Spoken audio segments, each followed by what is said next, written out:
Okay, so let's jump into our last and final myth that we're going to debunk. Again, we're talking about growth myths. So, how do you grow a firm? Well, there are some myths out there, things that we know are not true and we don't believe. And so, this is our fifth one. Playing it safe creates growth. And this is true really about any entrepreneurial organization, that it takes risk. This is really all about risk and defining risks. And you can take risks in a wrong way. You can take appropriate risks, but this is the key. Firms must take risks. Actually, growing companies must take risks. That's how you grow a company. That's how you grow specifically an entrepreneurial company. Now, we talked all the way at the beginning that a siloed traditional partnership, maybe they're not taking risks. Well, growth to them is done in numbers. So maybe instead of doing 400 tax returns, they'll merge with another firm that does 400. So now they do 800. Well, that's not really growth, right? Both firms were still doing 400. So you come together, now you're doing 800. You're still doing the same thing. Risks are what create brand new value that allow you to typically sell things clients didn't know they needed for a brand new price. And that's what you're trying to do when you're taking risks. You're taking a shot at believing this thing I think is true that will enter new value into the lives of people. They're going to be willing to pay more money for it. And it's not only about trying to get their money. It's about delivering some new value that they didn't know they needed until you teach it to them. And the one reason we commit as a firm to serving a certain niche, like a creative design and marketing agency niche, which is our niche that we've been serving for many years now, we can actually help them with growth. We can do business coaching. We present financials in a way that benchmark their financials against other key agency metrics and labor metrics and things like that. We believe we can help people grow. Now, they have to pay more for that. And so we have to take risks to do that. And we'll talk about some risks in a minute. But identifying the risks to take in your growth comes from the necessary strategy downtime all firm owners need to think from a big picture point of view. So what we like to talk about is, do you have a block of time on your calendar to do what we call strategy and planning? And so I like to say that reviewing tax returns is work, but doing strategy is work too. It's a different type of work. It's a different type of job. Strategic moves typically happen from a very high level position of thinking.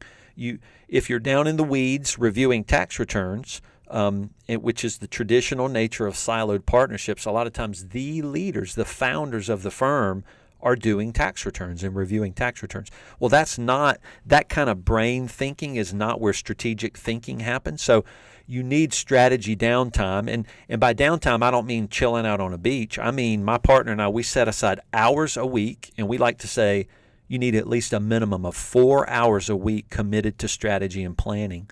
And you should put that on your calendar like you would reviewing tax returns. So if on Tuesday from 1 to 4, it says review tax returns, well, Friday from 9 to noon, it should say review tax returns. That's, what is that, 3 hours? So you need 4, at least we say. But if you can get anything on your calendar, there is a time you need to commit to strategy and planning. And when you're in this mindset, you're asking bigger picture questions, right? You're not answering team emails or client emails. You're not with the team. Typically, it's the leadership. It's the owners or the leadership of the firm. And they're asking bigger picture questions like, what are we doing that's working? Or what new value are we not selling that clients probably want to buy? Or is there a new thing we want to put a price tag on and see if people will buy it? Are we onboarding clients into our firm in the right way to help them and prepare them to pay a higher price because of our expertise? These higher level ideas are what it takes to take risks. Now, you have to remember that taking risks takes money. So paying... We'll get to that list in a minute, but let me just mention that growth takes money because taking risks takes money. So, I shared with you, we took one last year where we bought a firm, and that cost us some money. We were hoping for, the leader of that firm to come in and be a part of our leadership team. It just didn't work out. Well, we still spent all that money. So we took a risk. And you know what? It didn't work out. And that stunk because we really needed it to work out. But we had to save the money in order to take the risk, and that's key. So if you're ready to grow, you're ready to take risks, that means you need some money in a bank account, or you need a firm that's profitable enough for you to step away from it and commit time to thinking in these higher level ways. So you can take wrong risks, right? You can take wrong risks that don't work out, or you can take risks that do work out, and you don't know which one is which. So the skill of risk balancing becomes a key. So if you take enough risks, you get good at saying yes or no to certain risks. So great moves can rocket your firm to recognition if they work out, but taking the wrong risk can really blow up your firm, and it can force you to recover for years. That's happened to us. We've taken risks that have not worked out.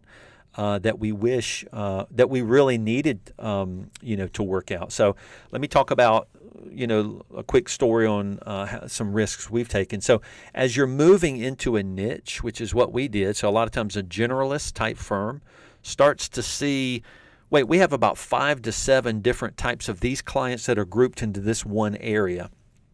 Well, we have a person on the firm, some lady, she's pretty good at that part of the niche. So maybe we can start focusing on that niche. So maybe we'll build some marketing around that and start bringing in other firms or other clients related to that niche. So we had been doing that in the creative aspect. So, but as we were moving towards that, we still had people that were outliers. We had clients that were outliers outside of our niche.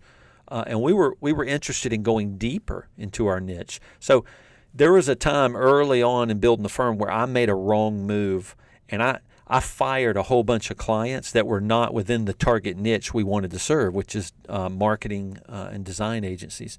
And I didn't have a partner at that time, so we probably wouldn't make that move now. But I really just didn't think through the cash effects that would have on us, because some of those clients paid us good money. And it took a few years to get back, to get that client revenue back inside of our niche. Because if you're niching and you're growing in this very deep strategy of a niche, that actually, it does limit your market, which is the purpose, right? Becoming an expert in a niche is to narrow your market so you can target. But you have to be really good at marketing, which a lot of firms are not good at marketing. If you've narrowed a market, now you got to target them in very specific ways with marketing science and data. And if you're not good at that, you'll find it even harder to get those leads. And a lot of times, if you're claiming niche, you're claiming an expertise. And if you're doing that, your price really does need to be higher. So you could be 4 and 5 times higher than your other firms in your same type industry, and you have to prove that. So a lot of times it's harder to bring in new clients, and so that was true for us. We fired everybody, lost a lot of good cash flow, and it just took years to replace that cash flow inside of our niche, not realizing that a niche takes a little bit longer to prove that value. So don't do that. You must take risks, but balancing risks is going to be a key for you to do that. And the reason I started Thrival is a network to help balance those types of risks. So okay, so let's review everybody as we're debunking 5 growth myths. Restructuring your firm is a key to continuous improvement. So that is a skill you get good at. Teams require continual guidance and direction, so don't leave them alone. If you become a virtual firm or you believe they're autonomous, that does not mean they can go just float out there on their own. Ongoing marketing is a key to nurture your value proposition. It's not just blog posts and brands and cool websites. You got to have some specific ways you market on an ongoing, consistent basis to make that useful. And then software is required and great and good, especially nowadays. But it is a tool to deliver a great service. So know what thing you're trying to deliver and know how software is going to help you do that better.